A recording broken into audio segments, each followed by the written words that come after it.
Hallelujah, সবাইকে জয় যিশু। ঈশ্বরের গর্ব। আমি রোজ আমার রুটিন অনুসারে আশীর্বাদের বাক্য, আশীর্বাদের প্রার্থনাতে নিয়ে আসি।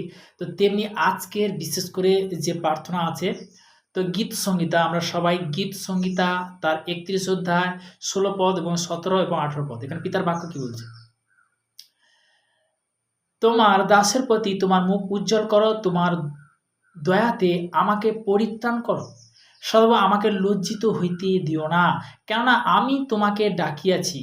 দুষ্টুগণ লজ্জিত হোক, পাতালে নীরব হোক, সেই মিথ্যাবাদী অষ্টতর সকল বক যিশুর নামে। তুমি যখন ঘোষণা করবে রোজ এই প্রার্থনাটা করতে থাকো, তুমি দেখতে পাবে মিরাকেল দেখতে পাবে যিশুর নামে। কখন? যখন তুমি ঘোষণা করবে যিশুর নামে, যখন তুমি অঙ্গীকার করবে যিশুর নামে। পিতার বাক্যে লেখা আছে, তোমার দাসের প্রতি তোমার মুখ উজ্জ্বল করো, তোমার দাসতে এখানে তোমার দয়াতে আমাকে পরিত্রাণ করো, সদাবু আমাকে লজ্জিত হইতে দিও না, কেননা আমি তোমাকে ডাকিয়াছি। দুষ্টুগণ লজ্জিত হোক, পাতালে নীরব হোক যিশু নামে। তখন কি হবে? সে নীরব হবে, বাবা যিশু নামে। তুমি যখন অঙ্গীকার করবে যিশু নামে।